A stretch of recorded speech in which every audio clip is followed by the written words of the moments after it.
പാഴാക്കല്ലേ പ്രിയ കൂട്ടരേ.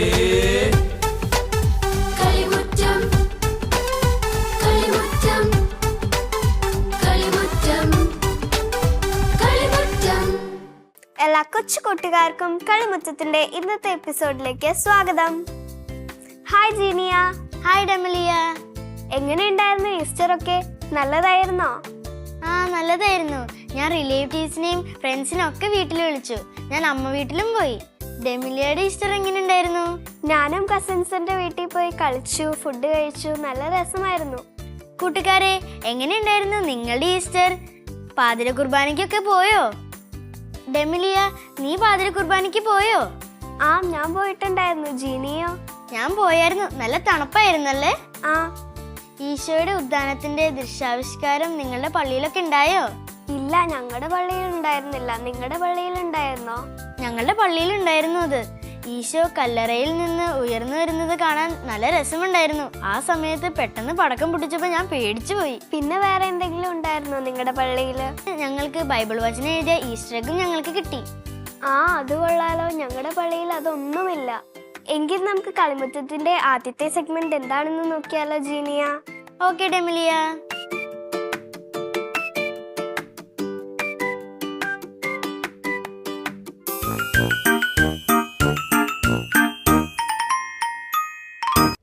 Hello കൂട്ടുകാരെ, ഞാൻ നിങ്ങളുടെ സ്വന്തം പുള്ളിമാൻ. എല്ലാവർക്കും സുഖമാണോ? കഥ കേൾക്കാൻ തയ്യാറാണോ? അതിനു മുൻപേ നമുക്ക് എല്ലാവർക്കും ഒന്ന് പരിചയപ്പെട്ടാലോ? ഒന്തുകുട്ടന്റെ പേരെന്താ? ആൽബർട്ട്. ഏത് കാട്ടിൽ നിന്നാ വരുന്നത്? കുറ്റിക്കാട്. തത്തമ്മയുടെയോ? ക്രിസ്റ്റീന. ഏത് കാട്ടിൽ നിന്നാ വരുന്നത്? മഞ്ചാടിക്കാട്ടിൽ നിന്ന്. താറാവിന്റെ പേരെന്താ? ക്രിസ് ആന്റണി. ഏത് കാട്ടിൽ നിന്നാ വരുന്നത്? ആലപ്പുഴ. കരടിക്കുട്ടന്റെയോ? ആമി. ഏത് കാട്ടിൽ നിന്നാ വരുന്നത്?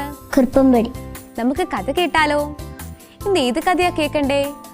ഈശോ മരിച്ച കഥ നമുക്കിന്ന് കേട്ടാലോ? നമ്മൾ അന്ത്യത്താഴത്തിന്റെ കഥ പറഞ്ഞു അല്ലേ? യേശു അന്ത്യത്താഴത്തിന് ശേഷം ഗത്സമേൻ തോട്ടത്തിൽ സ്ഥിരം പ്രാർത്ഥിക്കാൻ പോകാറുള്ളത് പോലെ ശിഷ്യന്മാരോടൊപ്പം പോയി. യേശു അവിടെ ചെന്ന് ദൈവത്തോട് പ്രാർത്ഥിച്ചു. തനിക്ക് അടുത്ത ദിവസം എന്താണ് സംഭവിക്കാൻ പോകുന്നതെന്ന് യേശുവിന് മുൻകൂട്ടി അറിയാമായിരുന്നു. അതിന്റെ വളരെയധികം സങ്കടം യേശുവിനുണ്ടായിരുന്നു. യേശുവിന് തന്റെ സങ്കടം സഹിക്കാൻ പറ്റുന്നതിലും അപ്പുറമായിരുന്നു. പക്ഷെ യേശു ഒരു പരാതിയും പറഞ്ഞില്ല. യേശുവിന്റെ സങ്കടം കണ്ട് ദൈവം ഒരു ദൈവദൂതനെ യേശുവിന്റെ അടുക്കലേക്ക് അയച്ചു. ദൈവദൂതൻ യേശുവിനെ പ്രാർത്ഥനയ്ക്കിടയിൽ ആശ്വസിപ്പിച്ചുകൊണ്ടിരുന്നു. യേശുവിന്റെ പ്രാർത്ഥന കഴിഞ്ഞ് യേശു ശിഷ്യന്മാരോടൊപ്പം ഗത്സമേൻ തോട്ടത്തിൽ നിന്നും പുറത്തു പോകുകയായിരുന്നു. അപ്പോഴേക്കും യേശുവിനെ ഒറ്റുകൊടുക്കാനിരിക്കുന്ന യൂദാസ് കുറെ ആളുകളുമായി യേശുവിന്റെ അടുക്കിലേക്ക് വന്നു. യൂദാസ് കൂടെയുള്ള ആളുകളോട് നേരത്തെ പറഞ്ഞിരിക്കുന്നു, താൻ ആരെയാണോ ചെന്ന് കെട്ടിപ്പിടിക്കുന്നത് ആ കെട്ടിപ്പിടിക്കുന്ന ആളായിരിക്കും നിങ്ങൾ അന്വേഷിക്കുന്ന യേശുവെന്ന്.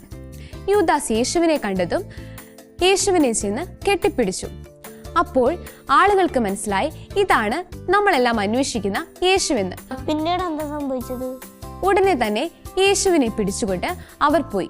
ശിഷ്യന്മാർക്ക് എന്താ നടക്കുന്നതെന്നൊന്നും മനസ്സിലായില്ല. കുറെ ശിഷ്യന്മാർ ഇതെല്ലാം കണ്ട് പേടിച്ചോടിപ്പോയിരുന്നു. എന്നാൽ പത്രോസ് ആവട്ടെ യേശുവിന്റെ പിന്നാലെ എന്തൊക്കെയാണ് സംഭവിക്കുന്നതെന്ന് അറിയുന്നതിനായി കൂടെ പോയി. യേശുവിനെ അവർ എന്താ ചെയ്തത്? യേശുവിനെ അവർ പുരോഹിത പ്രമുഖന്റെ മുൻപിൽ കൊണ്ടുചെന്നു. യേശു ചെയ്യാത്ത കുറ്റങ്ങളെല്ലാം യേശുവിന്റെ മേൽ ചുമത്തി അവനെ കുരിശിൽ തറയ്ക്കുന്നതിനായി അവർ പദ്ധതിയിട്ടു. അതിനുവേണ്ടി കള്ളസാക്ഷ്യം പറയുന്നതിനായി കുറെ ആളുകളെ അവർ മുൻകൂട്ടി നിശ്ചയിച്ചിരുന്നു. യേശുവിനെതിരെ കുറെ കള്ളസാക്ഷ്യങ്ങൾ പറഞ്ഞു. യേശു കുറ്റക്കാരനാണെന്ന് തെളിയിച്ച് യേശുവിനെ പടയാളികൾ കൽത്തുണിയിൽ കെട്ടി ചവിട്ടുകൊണ്ട് അടിച്ചു. ആ ചവിട്ടിയടിയേറ്റ് യേശുവിന്റെ ശരീരത്തിൽ കുറേയധികം മുറിപ്പാടുകൾ ഉണ്ടായി. കൂടാതെ യേശുവിന്റെ ശിരസിൽ മുള്ളുകൊണ്ട് ഒരു കിരീടമുണ്ടാക്കി അവർ ശിരസിൽ വെച്ചു. മുൾക്കിരീടം യേശുവിന്റെ തലയിൽ വെച്ചപ്പോൾ എന്താ സംഭവിച്ചത്? ആ മുള്ളുകൾ യേശുവിന്റെ ശിരസിൽ ആഴ്ന്നിറങ്ങി യേശുവിന്റെ ശിരസിലും മുറിവുകൾ ഉണ്ടായി. ആ മുറിവുകളിൽ നിന്നെല്ലാം രക്തം വന്നുകൊണ്ടിരുന്നു. പക്ഷെ യേശു ഇതെല്ലാം സഹിച്ച് ഒരു പരാതി പോലും പറയാതെ എല്ലാം സഹിച്ചുകൊണ്ടിരുന്നു. പിന്നീട് യേശുവിനെ മരണത്തിന് വിധിച്ച് അവർ ഗാഗുൽത്ത മലയിലേക്ക് യേശുവിനെ കൊണ്ടുപോയി. യേശുവിനെ ഗാഗുൽത്ത മലയിലേക്ക് കൊണ്ടുപോയപ്പോൾ യേശുവിന്റെ ചുമലിൽ ഒരു വലിയ മരക്കുരിശ് അവർ വെച്ചു കൊടുത്തു. ആ മരക്കുരിശിന് കുറേയധികം ഭാരമുണ്ടായിരുന്നു. യേശുവിന് താങ്ങാൻ കഴിയുന്നതിലും അപ്പുറമായിരുന്നു ആ കുരിശിന്റെ ഭാരം. യേശു പോകുന്ന വഴിയിൽ പല തവണ കല്ലിൽ തട്ടി വീണു. പാവേശു. വീഴുമ്പോഴെല്ലാം യേശുവിന്റെ കാലുകളിൽ മുറിവുകളുണ്ടായി. അതിൽ നിന്നെല്ലാം രക്തം ഒലിച്ചുകൊണ്ടേയിരുന്നു. കുറെ കഴിഞ്ഞപ്പോൾ യേശു വളരെയധികം ക്ഷീണിച്ചു. യേശുവിനെ മരക്കുരിശ് ചുമക്കാൻ സഹായിക്കുന്നതിനായി ഷിമിയോൻ എന്ന് പറയുന്ന ഒരു വ്യക്തിയെ പടയാളികൾ നിയമിച്ചു.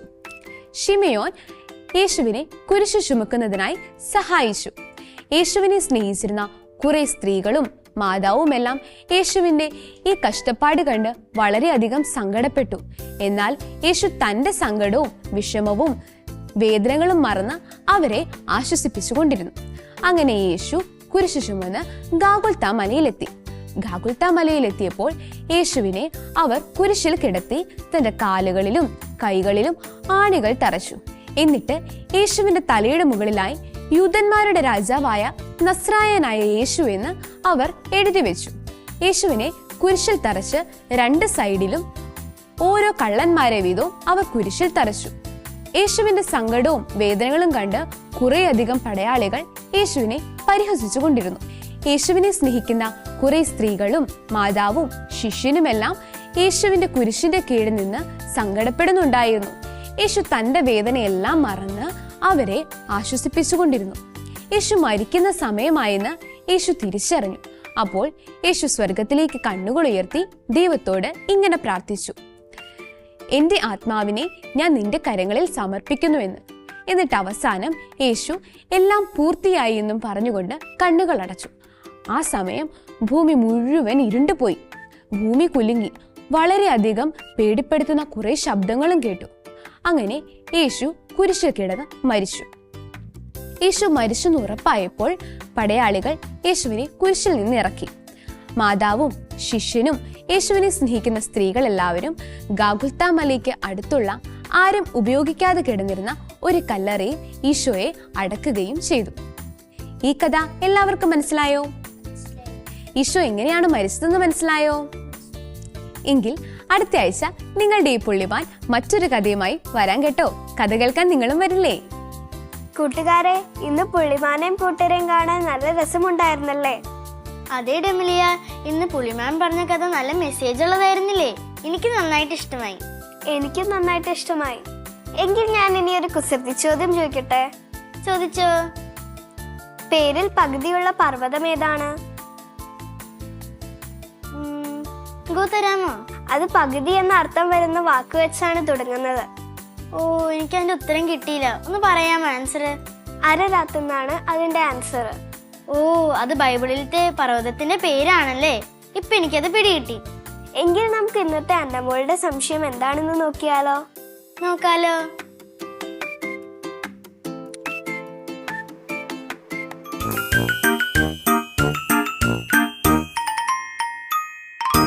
മാലാഖേ. ഹായ് എന്റെ മോളെ. ഹായ് മാലാഖേ. എന്തുണ്ട് എന്റെ മോളെ വിശേഷം? സുഖമായിരിക്കുന്നു മാലാഖേ. ആട്ടെ, ഇന്ന് എന്താ എന്റെ അന്നമോളുടെ സംശയം? എങ്ങനെയാ മാലാഖേ ഈ ഡച്ചുകാർ നമ്മുടെ കേരളത്തിലെത്തിയത്? അതിനു പിന്നിൽ ഒത്തിരി ചരിത്രങ്ങളുണ്ട് അന്നമോളെ. അതെന്തൊക്കെയാ മാലാഖേ? ധൃതി കൂട്ടല്ലേ, ഞാൻ പറഞ്ഞു തരാം. പണ്ട് നമ്മുടെ കേരളത്തിൽ സുഗന്ധവ്യഞ്ജനങ്ങളുടെ ഒരുപാട് കൃഷി ഉണ്ടായിരുന്നു. കടൽ മാർഗം അറബികൾ കച്ചവടത്തിനായി ഇന്ത്യയിലും പിന്നീട് കേരളത്തിലും എത്തി. കേരളത്തിൽ വന്ന സുഗന്ധവ്യഞ്ജനങ്ങൾ നിസ്സാര വിലയ്ക്ക് വാങ്ങി തങ്ങളുടെ നാട്ടിലെത്തിച്ച് അവർ ധാരാളം പണം സമ്പാദിക്കുന്നുണ്ടെന്ന് പോർച്ചുഗീസുകാരും ഡച്ചുകാരും എല്ലാം അറിഞ്ഞു. എന്നിട്ടോ? കടൽ മാർഗം ഇന്ത്യയിലെത്തിയ പോർച്ചുഗീസുകാർ വ്യാപാര സാധനങ്ങൾ വാങ്ങി പോർച്ചുഗലിലെ ലിസ്ബൺ തുറമുഖത്ത് എത്തിച്ചു. അവിടെ നിന്ന് ഈ സാധനങ്ങൾ വാങ്ങി യൂറോപ്പിന്റെ മറ്റു ഭാഗങ്ങളിൽ കൊണ്ടുപോയി വിറ്റിരുന്നത് പ്രധാനമായും ഡച്ചുകാരായിരുന്നു അന്നമോളെ. എന്നാൽ 1580 ഫിലിപ്പ് രണ്ടാമൻ പോർച്ചുഗലിന്റെ ഭരണാധികാരിയായി മാറിയതോടെ ഡച്ചുകാർക്ക് ലിസ്ബൺ തുറമുഖത്തേക്കുള്ള പ്രവേശനം നിഷേധിച്ചു.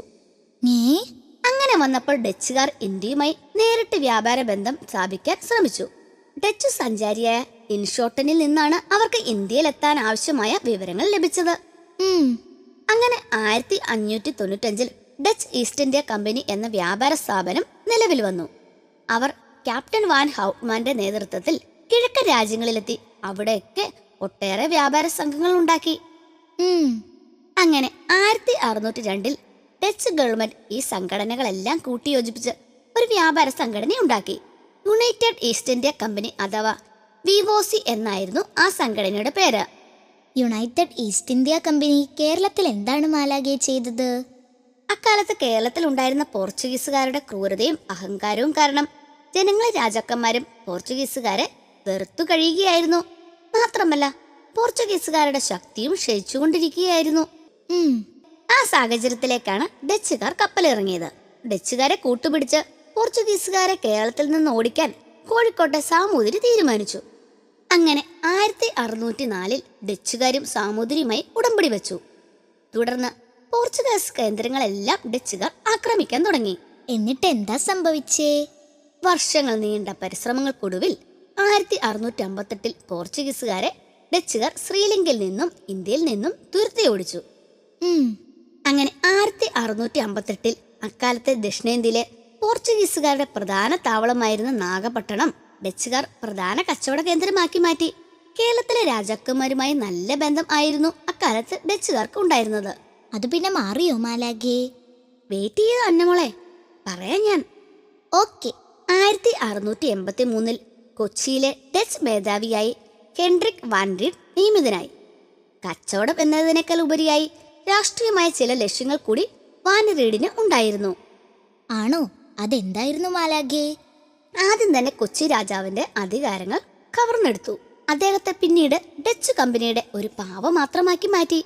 കുടുംബകാര്യങ്ങളിൽ പോലും സ്വതന്ത്രമായ തീരുമാനങ്ങൾ എടുക്കാൻ രാജാവിന് അധികാരമില്ലാതായി. ഷോ. മാത്രമല്ല കൊച്ചിയിലെ കിരീടാവകാശിയെ തീരുമാനിക്കുന്നതും ഡച്ച് കമ്പനിയായി. ഡച്ച് ഈസ്റ്റ് ഇന്ത്യ കമ്പനിയുടെ മുഖമുദ്ര പതിപ്പിച്ച കിരീടമാണ് രാജാവ് അന്ന് ധരിച്ചിരുന്നത്. ഡച്ചുകാർ തങ്ങൾക്ക് അനുകൂലമായ രീതിയിലുള്ള ഉത്തരവുകൾ രാജാവിനെ കൊണ്ട് പുറപ്പെടുവിക്കാനും തുടങ്ങി. എന്നിട്ടോ? ഈ കടന്നുകയറ്റത്തിൽ ഇളമുറ തമ്പുരാക്കന്മാരും മാടമ്പികളും നാടുവാഴികളും നാട്ടുകാരുമെല്ലാം പ്രതിഷേധിക്കാൻ തുടങ്ങിയതോടെ രാജ്യത്തിന്റെ പ്രധാനമന്ത്രിയായിരുന്ന പാലിയത്തച്ഛൻ മാത്രമേ ഡച്ചുകാരുടെ പക്ഷത്ത് ഉണ്ടായിരുന്നുള്ളൂ. അധികം വൈകാതെ അയനിക്കൂട്ടിൽ നമ്പടിയുടെ നേതൃത്വത്തിൽ കലാപം തുടങ്ങി. കലാപം നിയന്ത്രിക്കാൻ കഴിയാതെ വന്നപ്പോൾ കൊച്ചി രാജാവും ഡച്ചുകാരും സാമൂതിരിയുടെ സഹായം അഭ്യർത്ഥിച്ചു. എന്നിട്ട് സാമൂതിരി അവരെ സഹായിച്ചോ? വെട്ടത്തുപക്ഷത്തോടുള്ള വിരോധം മൂലം സാമൂതിരി കമ്പനിയെ സഹായിക്കുകയും കലാപം ഒതുക്കുകയും ചെയ്തു. ഡച്ചുകാരുടെയും അവരുടെ സാമന്തനായിരുന്ന കൊച്ചി രാജാവിന്റെയും പക്ഷം ചേർന്ന് വിദേശ ശക്തികൾക്ക് എതിരായി നാട്ടുകാർ നടത്തിയ സമരത്തെ അടിച്ചമർത്തിയപ്പോൾ സാമൂതിരിക്ക് ഒന്നുകൂടി നഷ്ടമായി. അതെന്താ മാലാഖേ? നൂറ്റാണ്ടുകളായി നേടിയെടുത്ത ദേശസ്നേഹി എന്ന പേര്. എങ്കിലെന്റെ അന്നമോൾ മമ്മി വിളിക്കുന്നതിന് മുമ്പ് വേഗം വീട്ടിലേക്ക് പൊയ്ക്കോട്ടോ. അത് കറക്റ്റാ. എന്നാ ബായ് മാലാഖേ. ബായ് അന്നമോളെ.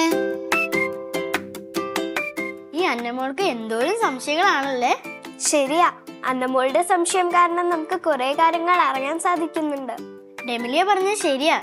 എനിക്കും അന്നമോളുടെ സംശയം കാരണം കുറെ കാര്യങ്ങൾ അറിയാൻ സാധിക്കുന്നുണ്ട്. എങ്കിൽ ഞാനൊരു കുസൃതി ചോദ്യം ചോദിക്കട്ടെ? ആ, ചോദിക്കൂ. ഞാനൊരു സാധനമാണ്. എനിക്കൊരു ഹെഡും ടെയിലും മാത്രമേ ഉള്ളൂ. ഞാൻ ആരാണ്? എനിക്കൊരു ക്ലൂ തരാവോ? നമ്മുടെ എല്ലാം വീടുകളിൽ ഉള്ളതാണ്, നമ്മൾ ഉപയോഗിക്കുകയും ചെയ്യുന്നതാണ്. അടുക്കളയിലുള്ളതാണോ? അല്ല, ഞാൻ വേറൊരു ക്ലൂ തരാം. നമ്മള് പേഴ്സിലുള്ളതാണ്.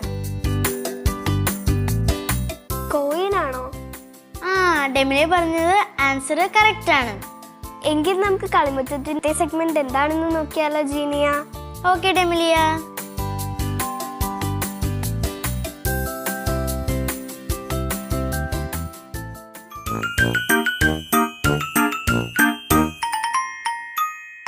കൊച്ചു കൂട്ടുകാരെ, ഞാനിന്ന് നിങ്ങൾക്ക് മുമ്പിൽ പരിചയപ്പെടുത്താൻ പോകുന്നത് നമ്മൾ കുട്ടികൾ അറിഞ്ഞിരിക്കേണ്ട വചനാധിഷ്ഠിതമായ കത്തോലിക്ക വിശ്വാസം എന്ന പുസ്തകത്തെക്കുറിച്ചാണ്. ഈ പുസ്തകം എഴുതിയിരിക്കുന്നത് ഫാദർ ജോസ് പന്തപ്ലാം തൊട്ടിയിൽ CMI ആണ്. ഈ പുസ്തകം പബ്ലിഷ് ചെയ്തിരിക്കുന്നത് ലിവിംഗ് ഫെയ്ത്ത് പബ്ലിക്കേഷൻസ് ആണ്. മനുഷ്യരക്ഷയ്ക്കായി ലോകത്തിൽ അവതരിച്ച ദൈവപുത്രനായ യേശുക്രിസ്തുവിൽ കേന്ദ്രീകൃതമാണ് നമ്മുടെ കത്തോലിക്ക വിശ്വാസം. അതുപോലെ തന്നെ നമ്മുടെ വിശ്വാസം പൂർണ്ണമായി ദൈവവചനത്തിൽ അധിഷ്ഠിതവുമാണ്. ഇപ്രകാരം ക്രിസ്തു കേന്ദ്രീകൃതവും വചനാധിഷ്ഠിതവുമായ നമ്മുടെ വിശ്വാസത്തെക്കുറിച്ച് നല്ല അറിവും അവബോധവും ഉണ്ടെങ്കിൽ മാത്രമേ നമ്മുടെ വിശ്വാസമനുസരിച്ച് ശരിയായി ജീവിക്കുവാനും അത് മറ്റുള്ളവരുടെ നന്മയ്ക്കായി പങ്കുവെക്കുവാനും സാധിക്കുകയുള്ളൂ. നമ്മുടെ വിശ്വാസത്തിന് പല വെല്ലുവിളികളും നേരിടുന്ന ഒരു കാലഘട്ടമാണിത്. അതിലൊന്ന് ദൈവവചനം ഉദ്ധരിച്ച് കത്തോലിക്ക വിശ്വാസികളെ വഴിതെറ്റിക്കാനുള്ള ചിലരുടെ ശ്രമമാണ്. ഇങ്ങനെയുള്ള പശ്ചാത്തലത്തിൽ നമ്മൾ കുട്ടികൾ നമ്മുടെ വിശ്വാസത്തെക്കുറിച്ച് വചനാടിസ്ഥാനത്തിൽ തന്നെ കൂടുതലായി അറിയണം, പഠിക്കണം. അതിന് സഹായിക്കുന്ന രീതിയിലാണ് ഈ ചെറുഗ്രന്ഥം തയ്യാറാക്കിയിരിക്കുന്നത്. ദൈവവചനത്തിലൂടെ വെളിപ്പെടുന്ന ദൈവഹിതത്തിനുള്ള സമ്പൂർണമായ സമർപ്പണമാണ് കത്തോലിക്ക വിശ്വാസത്തിന്റെ കാതൽ. ക്രിസ്തു കേന്ദ്രീകൃതവും ദൈവവചനത്തിൽ അധിഷ്ഠിതവുമായ സഭയെക്കുറിച്ച് പഠിക്കാതെയും ശരിയായി മനസ്സിലാക്കാതെയും വിശ്വാസാധിഷ്ഠിതമായി ജീവിക്കാനോ സഭയുടെ വിശ്വാസ സത്യങ്ങൾ മറ്റുള്ളവരുമായി പങ്കുവെക്കാനോ നമുക്കാവില്ല.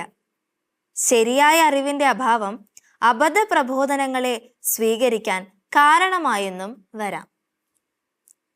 12 അധ്യായങ്ങളിലായി സഭയുടെ അടിസ്ഥാന പ്രബോധനങ്ങളുടെയും കൂദാശകളുടെയും ഏതാനും ഭക്താനുഷ്ഠാനങ്ങളുടെയും എല്ലാം വിശുദ്ധ ഗ്രന്ഥാടിസ്ഥാനം ഈ പുസ്തകം വ്യക്തമാക്കി തരുന്നു. ക്രിസ്തു കേന്ദ്രീകൃതമായ വിശ്വാസം, ക്രിസ്തു സ്ഥാപിച്ച സഭ, വചനാധിഷ്ഠിതമായ വിശ്വാസം, ബൈബിളും പാരമ്പര്യവും, വിശുദ്ധ കുർബാന, പൗരോഹിത്യം, കൂദാശകൾ, പരിശുദ്ധ കന്യകാമറിയം, വിശുദ്ധർ, പ്രതിമകൾ, കൊത്തുപണികൾ, തിരുശേഷിപ്പുകൾ, ബ്രഹ്മചര്യം, ദൈവവചനാധിഷ്ഠിതമായ പ്രാർത്ഥനകൾ എന്നിങ്ങനെ 13 അധ്യായങ്ങളാണ് ഈ പുസ്തകത്തിലുള്ളത്. ബൈബിളും പാരമ്പര്യവും എന്ന അധ്യായത്തിൽ 3 നൂറ്റാണ്ട് കാലത്തോളം പുതിയ നിയമമില്ലാതെയാണ് സഭയിൽ സുവിശേഷ പ്രഘോഷണവും മറ്റും നടത്തിയത് എന്നു മാത്രമല്ല, ദൈവനിവേശിതമായ ഗ്രന്ഥങ്ങൾ ഏവയെന്ന് തീരുമാനിച്ച് അവ ബൈബിളിൽ ഉൾപ്പെടുത്തിയത് സഭയിൽ നിലനിന്ന പാരമ്പര്യ വിശ്വാസത്തിന്റെ പശ്ചാത്തലത്തിലായിരുന്നത് താനും. പൗരോഹിത്യം എന്ന അധ്യായത്തിൽ കത്തോലിക്ക സഭ വചനാധിഷ്ഠിതമായതുകൊണ്ട് തന്നെയാണ് പൗരോഹിത്യം സഭയിൽ ഇന്നും നിലനിൽക്കുന്നത്. ദൈവവചനമനുസരിച്ച് യേശുവിൽ വിശ്വസിക്കുന്നവർ തെരഞ്ഞെടുക്കപ്പെട്ട വംശവും രാജകീയ പുരോഹിത ഗണവും വിശുദ്ധ ജനവും ദൈവത്തിന്റെ സ്വന്തം ജനതയുമാണ്. കൂദാശകൾ എന്ന അധ്യായത്തിൽ ക്രിസ്തു കേന്ദ്രീകൃതവും വചനാധിഷ്ഠിതവുമാണ് കത്തോലിക്ക വിശ്വാസം എന്ന് വ്യക്തമാക്കുന്നവയാണ് കൂദാശകൾ. മുകളിൽ സൂചിപ്പിച്ചതുപോലെ ക്രിസ്തു കേന്ദ്രീകൃതവും ദൈവവചനത്തിൽ പൂർണ്ണമായി അധിഷ്ഠിതവുമായ സഭയാണ് കത്തോലിക്ക സഭ. എന്നാൽ സഭയെക്കുറിച്ച് ശരിയായി പഠിക്കുവാനും കാര്യങ്ങൾ കൃത്യമായി മനസ്സിലാക്കുവാനും സാധിക്കാതെ പോകുന്നതുകൊണ്ട് മറ്റു പലരും സഭയെക്കുറിച്ച് പറയുന്ന തെറ്റായ കാര്യങ്ങൾ ശരിയാണെന്ന് നമ്മിൽ പലരും അബദ്ധത്തിൽ വിശ്വസിക്കുന്നു. അങ്ങനെ സംഭവിക്കാതിരിക്കണമെങ്കിൽ നമ്മുടെ വിശ്വാസത്തെക്കുറിച്ച് നാം ആഴത്തിൽ പഠിക്കണം. ദൈവവചനവുമായി അനുദിനം നാം കൂടുതൽ പരിചയപ്പെടണം. മനുഷ്യൻ അപ്പം കൊണ്ട് മാത്രമല്ല, ദൈവത്തിന്റെ നാവിൽ നിന്ന് പുറപ്പെടുന്ന ഓരോ വാക്കുകൊണ്ടുമാണ് ജീവിക്കുന്നത് എന്ന ബോധ്യത്തോടെ ദൈവവചനത്തെ നമ്മുടെ ഹൃദയത്തിലേക്കും ജീവിതത്തിലേക്കും നാം സ്വീകരിക്കുകയും നമ്മുടെ കത്തോലിക്ക വിശ്വാസത്തിൽ നമുക്ക് ആഴപ്പെടുകയും ചെയ്യാം. കൊച്ചുകൂട്ടുകാരെ, നമ്മളെല്ലാവരും ഈ കാലഘട്ടത്തിൽ വായിച്ചിരിക്കേണ്ട ഒരു പുസ്തകമാണിത്. നമ്മുടെ വിശ്വാസത്തെ കൂടുതൽ ആഴപ്പെടുത്താൻ ഈ പുസ്തകം ഉപകരിക്കും. അപ്പോ നിങ്ങളെല്ലാവരും പാരൻസിനോട് പറഞ്ഞ് ഈ പുസ്തകം വാങ്ങി വായിക്കില്ലേ? എങ്കിൽ ഈ ആഴ്ച ജന്മദിനം ആഘോഷിക്കുന്ന കൂട്ടുകാരെ നമുക്കൊന്ന് വിഷ് ചെയ്താലോ?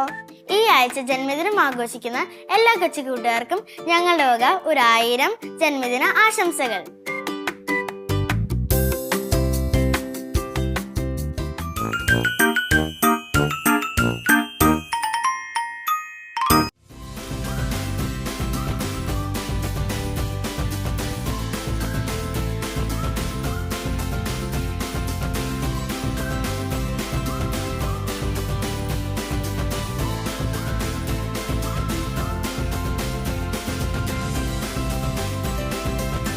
ഈ ആഴ്ച ബർത്ത്ഡേ ആഘോഷിക്കുന്ന കൂട്ടുകാരെ, ഹാപ്പി ബർത്ത്ഡേ. എങ്കിൽ നമുക്കൊരു ഗെയിം കളിച്ചാലോ കൂട്ടുകാരെ? നമ്മൾ കൊച്ചു കൊച്ചു നന്മ പ്രവൃത്തികൾ ചെയ്ത് മറ്റുള്ളവരെ സഹായിച്ച് നമുക്ക് യേശുവിനെ നമ്മുടെ ഹൃദയത്തിനുള്ളിൽ കൊണ്ടുവന്നാലോ കൂട്ടുകാരെ?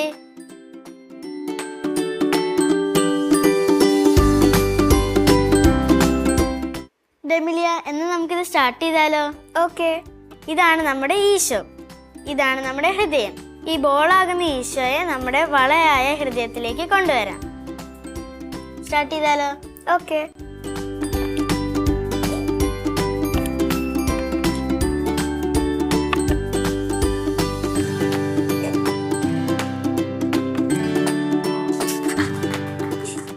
ഇതേപോലെ നമ്മൾ കൊച്ചു കൊച്ചു നന്മകൾ ചെയ്ത് ഈശോയെ നമ്മുടെ ഹൃദയത്തിലേക്ക് കൊണ്ടുവരാം.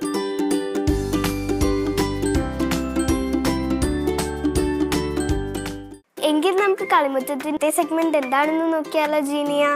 ഓക്കെ ഡെമിലിയ.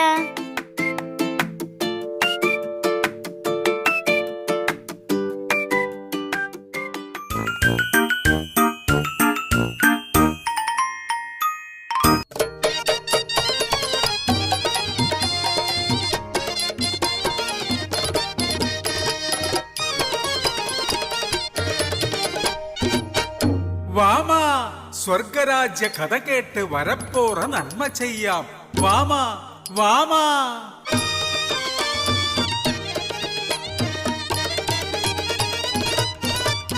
സ്നേഹം ചൊല്ലി ഭൂവിൽ നടന്ന യേശുവിൻ കഥ ചൊല്ലാം. പാപം തീർത്ത കഥ ചൊല്ലാം. പിറന്നത് ബത്ലഹേമിൽ, വളർന്നത് നസ്രത്തിലും. അപ്പനും അമ്മയ്ക്കും അരുമയം പുത്രൻ, ദൈവപുത്രനായിടുന്ന ക്രിസ്തുവല്ലോ അവൻ. കരുണ കാണിക്കും പരിശുദ്ധൻ, സ്നേഹസത്യമോതിടുന്ന രാജാധിരാജൻ.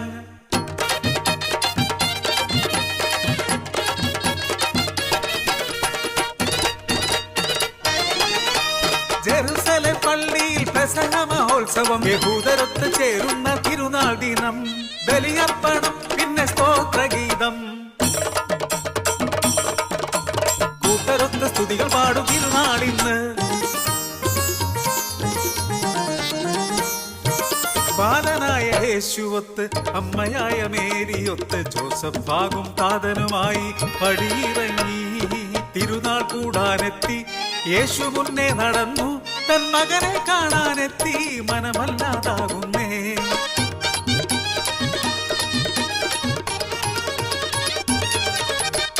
അപ്പനും അമ്മയ്ക്കും ഊരിനും പേടിയായി, ബാലനാകും യേശുവിനായി നാട്ടുകൂട്ടം ഓട്ടമായി.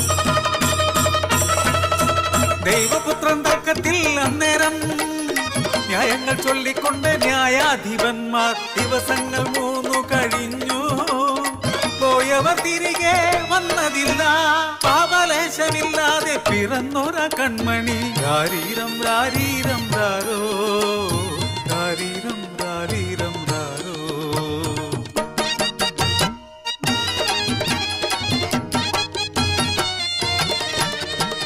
കുഞ്ഞുമുഖം കണ്ടപ്പോൾ, വിജ്ഞാനമറിഞ്ഞപ്പോൾ, സ്തബ്ധരായവരൊക്കെ അമ്മ മേരി വന്നെത്തി. ഭക്തിഭാവം പേറി നന്ദി ചൊല്ലി യാത്രയായി.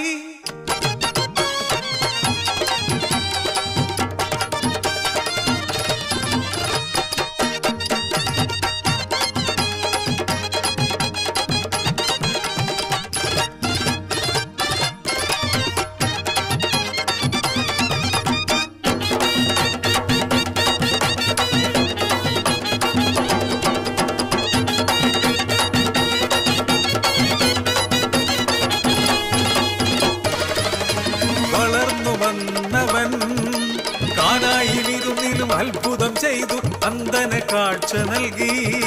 ബാധിച്ചു നിൽക്കുന്ന യൂദപ്രമാണികൾ ചുറ്റുമുണ്ടവരെ തേടിയെത്തി. ഒരു നാൾ യൂദാസ് ഒറ്റിക്കൊടുത്തപ്പോൾ, നോക്കുമ്പോൾ കുരിശുമരം തോളിലല്ലോ. ചാട്ടവാറടിയേറ്റ് മേനിയാകെ അലമുറയിട്ടവർ തള്ളിടുന്നു. ഗാഗുൽത്താമല കയറി കൈകാലുകൾ കെട്ടി ആണിയടിക്കുന്ന ദൈവപുത്രനെ.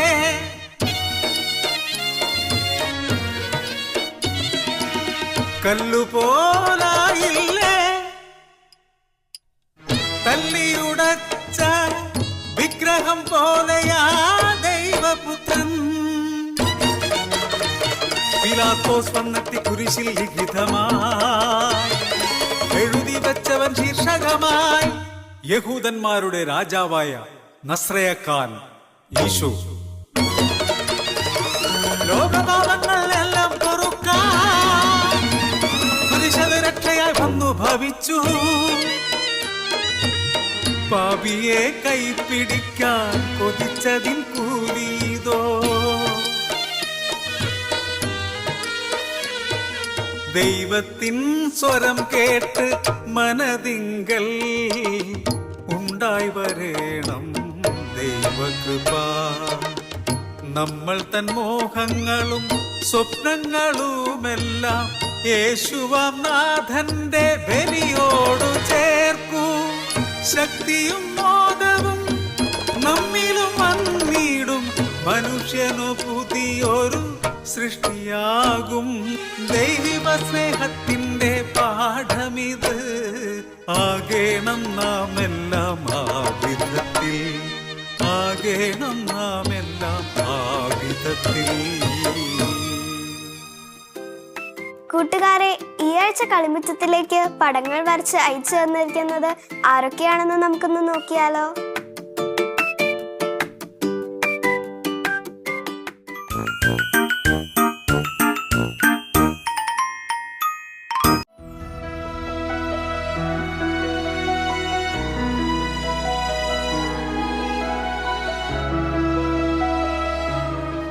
നിങ്ങൾക്കും ഇതുപോലെ പടങ്ങൾ വരയ്ക്കാൻ കഴിവുകളുണ്ടെങ്കിൽ തീർച്ചയായും ഞങ്ങൾക്ക് അയച്ചു തരാം. അതിനായി ഞങ്ങൾ കോൺടാക്ട് ചെയ്യേണ്ട address: the producer, Kalimuttam, divine vision, divine retreat centre, Muringoor PO, Chalakudy, Thrissur. Pin 680309. Email kalimutamgtv24@gmail.com. Phone 8606460033. കൂട്ടുകാരെ, ഈ ആഴ്ചത്തെ കളിമുറ്റത്തിന്റെ എപ്പിസോഡ് നിങ്ങൾക്ക് എല്ലാവർക്കും ഇഷ്ടമായോ? ഇന്ന് ഞങ്ങൾ ചെയ്ത ഗെയിം നിങ്ങൾ എല്ലാവരും വീട്ടിൽ ചെയ്തു നോക്കണേ.